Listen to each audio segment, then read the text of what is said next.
Hey guys, it's Cameron for Outlander, Season 3, Episode 4 of Lost Things. Now I was definitely really looking forward to this episode, mainly because the fact that, after these 3 episodes that have basically been, catching us up to all of the events over the past few years, now we can finally move forward, because we know in the finale, we saw Claire in 1969 with Bree and Roger, and them and Bree quickly figuring out that Jamie was real, and that was her actual father.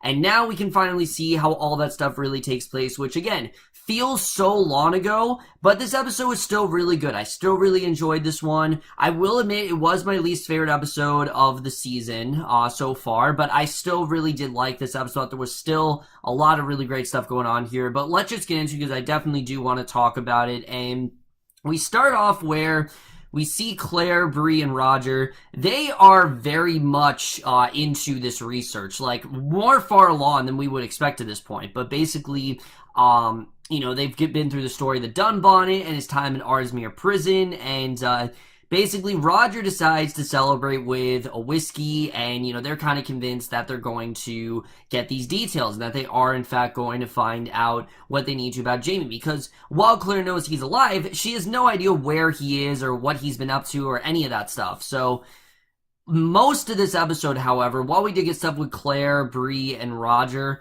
most of this episode focused on Jamie's story. And to be honest with you, I wasn't the biggest fan of it. I really wasn't. I thought Jamie's story was just really messy, and the passage of time, it moves through time rapidly, and especially what it did with certain characters, I just really wasn't a fan of what we had going on this one. But we see Jamie's new prison, which has greatly improved over the time, over the stone walls of Ardmere, and Lord Dunsany has an initial conversation with Jamie, who's now calling himself Alex Mackenzie, to take the measure of the Jacobite traitor employed in his household, and Lord Dunsany reveals that he actually lost his son at Prestipans, but he doesn't hold a grudge since the Jacobites ultimately lost, and he does mention that Lady Dunsany is not so forgiving, so they are to keep Jamie's history between the two men, and Jamie reveals that losing a child is something that you never really get over, and that he lost 2 of his own. Of course, one of them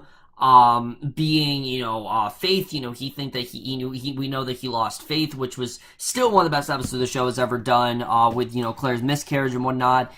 And the second one, I'm assuming, is when the fact that he thinks that Claire's dead. I think he knew that she was pregnant. I think he thinks he lost Bree as well, which we know he didn't. So I think that's the second one he's talking about. If I'm wrong, just let me know, because there are many times where I'm wrong on these things. But I think this was definitely very interesting. He decides to give Jamie a small wage instead of treating him like a prisoner. He actually is going to give him a little break, and more to keep the ruse for Lady Dunsany and hide that there's a notorious Jacobite in her house. But he does caution Jamie to remember that he's still a prisoner of the crown, and even though he's giving him this break right now, he still is very much a prisoner. So if he does anything wrong, the harsh conditions can very much come back into play if he forces them to. So again, not the biggest fan of what was going on with Jamie here. I just thought it was not boring necessarily, but just wasn't the most interesting stuff we've gotten, and I just wasn't as big as a fan of it.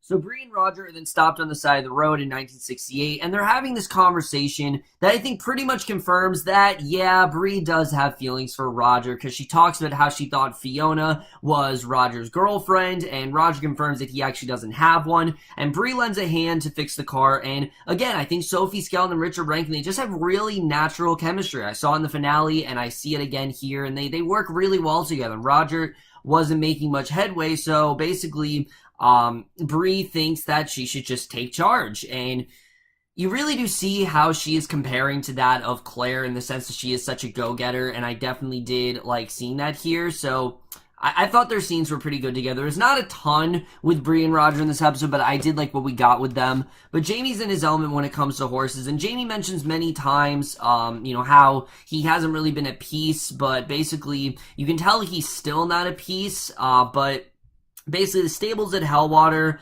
would put many people's homes to sleep, and Lady Geneva comes to the stable for her regular ride, ordering around the help as she goes, and Lady Geneva is my biggest problem with the episode, because you guys know how much I dislike Leary. That's nothing compared to Lady Geneva. Lady Geneva was so annoying in this episode. She kind of was like nails on a chalkboard at points, and I really was not a fan of her character. It took me a long time to really get behind her, but right off the bat, she's calling Jamie a useless Scotsman, and, Jamie was remarking how a good swift kick in the hind end would do her some good when her sister Isabel catches them, and says she doesn't think it would do any good, and she also shares with Jamie that she's infatuated with Major Gray, and Jamie tries to caution her in a very kind and subtle way, because he knows that his passions swing in other directions, and that he's not really interested in her, so, I thought that was definitely interesting to see. But again, Geneva just really annoying throughout this entire episode. And I get it that, like, she was supposed to be, like, the spoiled, brat of, Lady... Lord Dunsany or whatever, but she was just really annoying here. And Claire then receives a call from the hospital in Boston, and we see it's Joe Abernathy, who isn't a huge character, but the more we've seen him, the more I really like him. He calls about a patient they both know, and Claire is pulled in both directions again, because her doctor's side struggles against her desire to find Jamie, because as we know, they are staying in Scotland. She still has a life waiting for her back at home. And now we have more of a connection to Claire. Now that we know what she's been through, we have even more of a connection to her storyline here, because while she can very much stay in Scotland, she really can't, because she does have medical duties at home, and she does have Joe, who's waiting for her, and all this other stuff, and, she can't just sit around and wait for Jamie, and that's something that we do see here. So, in 1757, Lady Geneva is being betrothed to the Earl of Ellesmere, and as the family is coming out to see the Earl off in his carriage, the Earl makes a comment about how horrid the color of Jamie's hair is, and, a light bulb then goes off at Geneva's head at this remark. She's not happy about being forced to marry a much older man, and at some point later, she goes down the stables for her usual ride, makes Jamie ride with her, and it's great to see Jamie on a horse again. You get the sense that it's been so long since he's been locked up in prison for a while, and once they're out of earshot, Geneva starts talking about how Jamie must do, as she says, again, just really annoying the shit out of me here. But while they're riding, she gets out ahead of Jamie, falls off her horse, and that was awesome. I honestly started laughing when she fell off her horse because it served her right, and Jamie comes over, very concerned, picks her up, but she reveals she was only faking so he would do her bidding. So again, this character is just really insufferable, and Jamie then drops her very promptly into a mud puddle, and I just thought it was really funny to see. I like that he did that to her. I think she very much deserved it, and it was definitely one of the highlights of this episode for sure. So Major Gray and Jamie are then playing chess out in the woods of the estate, and again, David Barry just continues to impress as this character. I don't know if he's going to reach the heights of Tobias Menzies, because I feel like it's very hard to, to really master that, and I'm not necessarily feeling the, I'm not necessarily feeling, the fact that Tobias Menzies isn't in here. I'm not feeling that weight of him not being here anymore. But I definitely am saying Major Gray is nothing compared to, what we got from Tobias Menzies in the show. But David Barry's still fantastic, don't get me wrong. Major Gray then did promise to visit once a quarter and see how he was doing. It seems like he is keeping his promise here. So Lord Melton comes down the path with both the Dunsany sisters, and much to his surprise, he sees Jamie is a groom of the estate, and Lady Geneva can tell something is tense in the conversation. Lord Melton is not as disposed to like Jamie as Major Gray, and Lady Geneva then corners Jamie, but this time in the stables. And in the show, she forced him into serving her by other means. This time, she makes her intentions very clear and puts to Jamie how much his family is going to be hurt if he refuses her wishes. Again, just really pissing me off, because I'm just like, what audacity do you really have here? What's really going to happen? And she learned from Lord Melton after making him completely pissed over who Jamie really was. And the ultimate tool between both the book is that Geneva actually threatens Jamie's family at Lallybroch, and if he does not come to her room that night, she wants to take her maidenhead instead of giving it to Lord Ellesmere. So basically she just wants to have sex with him, and that's really it. So he really has no choice here. So he goes to her room late at night, and he starts to disrobe and says that she can watch. And when he pulls off his shirt, she gasps as she sees the massive scars on his back, and he's very used to this at this point. You know, we saw before that this is something that Jamie couldn't get over, but I think at this point, it's been so long, he is used to people reacting in this way, and I don't think he's necessarily ever going to be over it, but I think it's just, you know, he's used to it. So he's very used to this happening, and he stands before her as she looks him up and down. He approaches her, and it's clear that she's very nervous, and she admits that she does know what to do, and this scene just felt very out of place. Like, one second Geneva's just a spoiled brat, and now she's like this vulnerable, innocent woman. It just didn't really, these two halves, they just didn't really go together at all. And I get what the show was trying to do, that they were trying to soften Geneva. The problem is we're moving so rapidly in time, and it's so quickly that I really couldn't get behind Geneva's previous actions, and it didn't really feel like, it just didn't feel consistent with her character. And basically, they do quickly have sex, and that's basically all we get there. It's a very interesting sex scene, but afterwards she says she loves him. Jamie explains what love really is between two people, and that she's experiencing lust. And what I loved about this scene is that you can tell Jamie actually really feels bad for her, because while she does kind of care about Jamie, he is just doing this because he cares about his family, and that's really all this is. And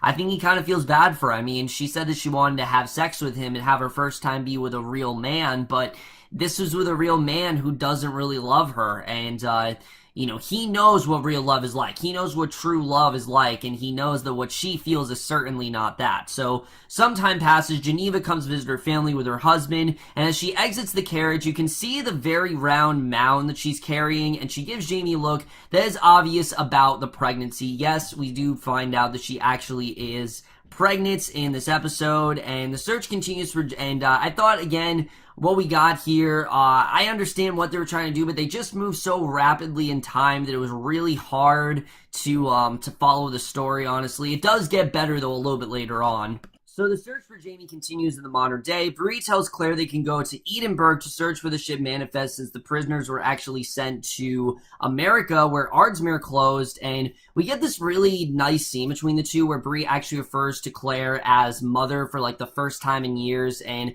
I thought it made sense. I can understand if someone thought it was a little bit rushed, but now that Bree realizes that Claire isn't crazy and that she has not been lying to her and that she's actually been honest with her and they have that mutual understanding, I understood why Bree, you know, was able to, you know, call Claire that. I thought that was a really good scene, but she's then sitting with Roger in front of the fire talking, and she admits that she's torn about the search for Jamie, because the closer they are to finding Jamie, the closer she is to losing her mom, and she doesn't want to do that. You know, she just kind of found out a lot of information, and she doesn't want to lose her that quickly. And Roger admits that he's really worried for the same reason, because it would mean that Bree would leave. And this, again, you can just tell that he really is starting to grow attracted to Bree, and they actually share their first kiss here, which I will admit was a little bit rushed, but I still thought it was a really good scene. I liked what we got between the two, and I do like seeing these two slowly falling in love. It's different from Jamie and Claire. I like that they're not making it like a Jamie and Claire sort of situation, because it's really not. I mean,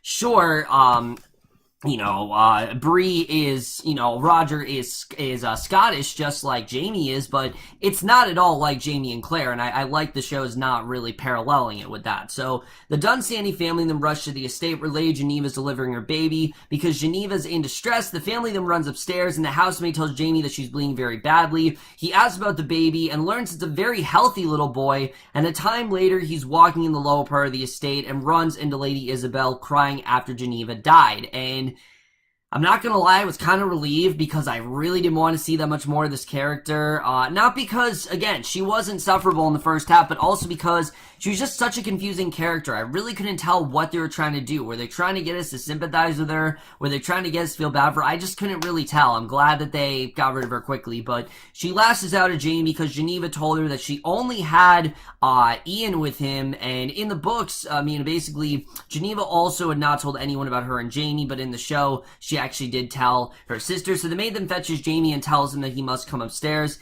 and the lords are quarreling about the baby, and Lord Ellesmere says the baby's a bastard and is holding a knife to the child, and Lord Dunsany is actually holding a pistol, and basically, we see Jamie ask Lord Ellesmere to drop his knife, and more harsh words are exchanged between the lords. Ellesmere makes a motion to stab the baby, which, that's a great thing to do. You just have this baby just go ahead and stab it. So Jamie fires a pistol because he's not going to let Ellesmere kill this baby. And I got the sense that Jamie, he wants a child. He really wants a child in this world. He wants a child to be able to grow up, and he fires the pistol and just kills him right then and there. And he walks over, picks up his sons. Though the Dunsanis don't know it's his son, he holds. Mercifully, the child actually does not have the telltale signs of red hair that Faith and Bree did, which I thought was interesting. And after all is settled down, the Dunsanis are back at Hellwater with the baby. Lady Isabel approaches Jamie secretly out in the woods, working in the horses, and she's taking the baby for a stroll in the carriage, and she tells Jamie they actually named him William, and she calls him Willie. And if you remember, Jamie's brother who died when he was young was actually named Willie. So this is a very big moment for Jamie, and Jamie, of course, is very pleased with their choice of the name. So naturally, he had no say in the matter whatsoever, but he can't even step over and hold him. It's very sad because you can tell that Jamie does want to be in his son's life, and Lady Isabel's very kind to let Jamie see him, and I really like this scene. I like these two came to a mutual understanding here. I like that Lady Isabel, in general, seems to, actually care for Jamie. I definitely did like seeing that when everyone's treating him like shit. I definitely did like seeing Isabel actually treat him genuinely here. As they're talking, Lady Dunsany approaches from behind. She asks for a moment along with Jamie, and she admits the authorities have ruled the death of Lord Ellesmere is settled, and her ladyship also admits that she knows he was a prisoner, and as a reward for the services he's done for their family, she offers him his freedom to return to Scotland. But Jamie, at first, he wants to, but then he looks at the baby and actually says he wants to stay for a little while. He doesn't want to go back to Scotland yet, and of course, her ladyship doesn't know this is actually his motive, that he wants to stay for that reason, but he says because the money they pay him, that he sends it back to his family in Scotland since times are so harsh there, and she tells him he is, but to ask when he's ready to go home. And we then cut to 1764, and we see Willie, he's riding his pony at the instruction of his groom, and her ladyship came out with a friend to see her grandson. They remark how much Willie is looking like his friend since they spend so much time together, and again, Willie doesn't realize that Jamie or Alex is actually his father, but basically this is the time for Jamie to leave, and even Jamie sees it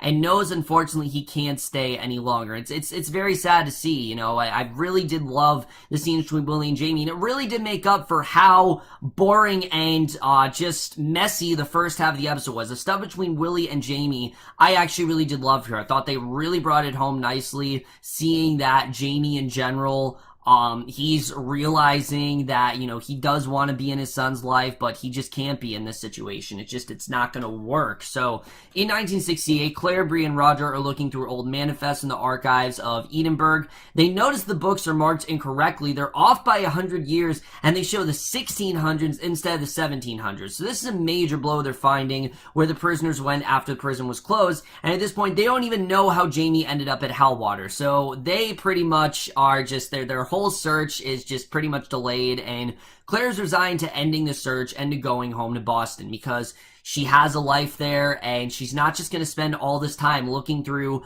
pointless archives that really hold no information to what she really wants to know. And I thought it made sense for her to do that. Why spend all of these countless hours looking through information of things that are completely irrelevant to their certain topic? So basically, they decide that they're going to go home, and it's time for Jamie to go back to Lallybroch, but he tells Willie that he's leaving. Willie throws a little bit of a tantrum, understandably, so Jamie actually smacks him, and Jamie admits he's not very fond of him either just then and calls him a wee bastard. Apparently, Willie had heard other people talking rumors about his birth and says that Jamie must take it back, that he's not a bastard, and Willie gives Jamie a hug because he doesn't want him to go, and Jamie mutters something to him in Gaelic, and basically, he mutters something to him in Gaelic, and we don't know what it is, but a short time later, Jamie and Major Grey are speaking when Grey admits to Jamie that it's right to go because it's obvious that Willie is Jamie's son. No one had told him. It's just Grey kind of was able to tell, and Jamie asks Grey to serve as a father figure to Willie. Jamie offers himself to Grey as payment, and if he wanted to take Jamie up on it, and Grey doesn't know how to really respond to that. He's tempted to take Jamie up on it, but he's also shocked at the offer. Like, why would Jamie let him take care of his child out of everyone? on. He offers some news of his own to Jamie that Gray is actually going to marry Lady Isabel, so he certainly will be able to keep close to Willie. And Jamie's surprise is that he's going to marry. Gray deeply cares for Isabel, but he does love Jamie, and more of a, he cannot have Jamie. It's obvious that Gray is most likely a homosexual. I think we kind of established this here, that either homosexual or bisexual. It's clear that he does love Jamie, but he can't have him, so at least he can raise his son, and Jamie's grateful that Gray will be able to raise him. Gray is actually an honorable man. He will give the boy instructions that his grandparents have not, such as discipline. And later that night, Jamie's preparing a place to pray in secret since he's a Papist living in a Protestant household. And Willie comes in. Jamie lets him stay for a while. Willie actually says that he wants to be a stinking Papist like his father. And Jamie baptizes him as William James. James is not one of Willie's given names, so it's his secret Papist name, as Jamie puts it. And he has carved Willie a gift. He made him a little snake, carving it like his little brother had done for him as a child. And this was a great scene. I like the way this was done, the way it's, again, coming full circle, because the whole reason he wanted to be with Willie is because he had the same name as older brother, and that's kind of what we see here. I thought that was definitely a really good scene. But then we get to the ending here, which we end on a modern song, which was really strange, but Claire's going through the material that they had gathered. She puts it away in a very symbolic display of goodbye before she and Bree actually fly back to Boston. Jamie must leave Willie and Major Gray in Lady Isabel's hands. The pain, and you can see the pain on both of them here. Claire doesn't want to stop her search, but she knows she naturally has to. And Jamie doesn't want to stop, taking care of Willie, but he knows that he kind of has to. So as Jamie rides away, Willie calls out, and Major Gray must run after him to catch him. And again, you can see Jamie, he doesn't really want to do this, but he knows, unfortunately, that he has to. And we see Claire on the plane as well, not wanting to go back, but reluctantly, she's made the choice to go back home. And that is the way this episode ends. So, like I said, guys, not my favorite episode of this season for sure, but there were a lot of things I definitely did love. First of all, everything going on with Claire, Bree, and Roger, I thought was fantastic in this episode. Them, tirelessly looking for all this information about Jamie, I thought was really well done. The fact that Claire knows that she does have a life back home and that she can't just keep searching for Jamie, but she's intrigued. She has to go back. It's the thing that's keeping her there. It's the one thing that she needs in her life. She can't go on without Jamie, and we've realized this pretty much throughout the entire season. But the other part I thought was very strong was Bree. I like the way that Bree and Roger's relationship is developing. Yes, it's happening quickly, but I do like the way that Bree is kind of okay with what Claire's doing. At the same time, she doesn't want to lose her. She knows very well that, she may very well lose her mother and that she may not get to see her for that much longer, and she wants to spend that time she has with her and not taken for granted. I thought that stuff was very strong. Sophia Skelton, I know a lot of people aren't liking her, but I'm really liking her in this role. I think she's really good as Bree, honestly. I'm really liking what they're doing with her. And even the way things wrapped up, I thought it made sense that, they don't have the right information, so Claire is going to leave for the time being. Now, it seems like next week, Bree's going to find a way to pull her back in and try to get her to go back to Scotland, because she can tell how determined she is and how much she needs and how important the love that her and Jamie really do share is. And I think that is going to pull her back in. I think, it's obvious these two are going to meet. I mean, look at the poster. These two are definitely going to meet back up. It's going to happen very soon. But I did like the way this is done. I thought it made sense for Claire to leave for the time being. I even like the scene when they were in that bar and they had to, they were angry because it was a bar that was segregated towards women. I thought that was actually a really powerful scene. I do like what the show is doing with that, because we haven't really seen the show explored a lot, because, we've been in the 1700s and all that. But I thought it made sense for them to really explore that this season, and I definitely really enjoying that. Really, like I said, my problem with this episode is Jamie's arc, and I love Jamie as a character, and it got better towards the end, but Lady Geneva, holy shit was she insufferable. I mean, just the whole episode, just yelling at Jamie, telling him this, telling him that, it was just really annoying. And then when we got to the sex scene, it just felt like they were trying to get us to care for Geneva, but I didn't, because I felt like they wasted so much time with her. If she was in like 1 or 2 episodes and we got to see more of her development, then sure, maybe I get behind her. But the fact that we got everything with her in this episode, it just felt very rushed. It felt like they had to cram in all the story, and it just didn't work for me, I have to say. And it's worked up to this point, but this episode, it just didn't really work for me. I felt like they were moving way too fast, and it was just like, slow down a little bit. You're going a little fast here, and sometimes it's good to just slow down. It seems like the show was not willing to do that. They didn't want to slow down. They just wanted to go full speed ahead, and it honestly didn't really work. And I hate to say that, but no, it really did not work, unfortunately. I wish that it did, but unfortunately, no, I just thought it was going way too fast, in my opinion. It really did not work here. And then as far as where this is going with Gray, I really am loving Gray's scenes. You can tell that he definitely has an attraction to Jamie. He wants to be with Jamie, and Jamie's well aware of that, but what's better than Jamie? For him to raise Jamie's son. And I did love the scenes between Jamie and Willie. I thought those were especially strong. And again, they really made up for how, not bad, but just how messy and how annoying Lady Geneva was as a character, and how much I didn't really like the first half of the episode. So, while I definitely did enjoy this one, I thought that this definitely wasn't the strongest episode we've had. There always is one episode per season, Outlander, that I don't particularly love, and I think this is the one. I don't know if there's going to be another one this season. I've loved pretty much every episode this season so far, but this one, I just wasn't the hugest fan of. I love the stuff with Claire, Bree, and Roger. I didn't particularly love all the stuff with Jamie in this episode, but the stuff that was great was really, really great. I still really did like what we got here. I'm very interested in seeing where the show's gonna go now, because now that we're in the 60s, I really do love the way they're moving forward with the story. I like seeing that Bree is more of a central character. Like I said, I think she's very interesting overall. But overall, guys, I definitely did enjoy this episode. I am still gonna give Outlander Season 3, Episode 4 of Lost Things a B. So what we're guys doing this episode of Outlander. Let me know what you guys thought of this episode overall. Left your thoughts on it. Like I said, not at all a bad episode. I still thought this was a genuinely really good episode. It's just a little bit messier than some of the other ones have been. But that's it for my review. Hope you guys enjoy. We'll see you guys in my next video, and we'll see you guys for that. Okay, bye.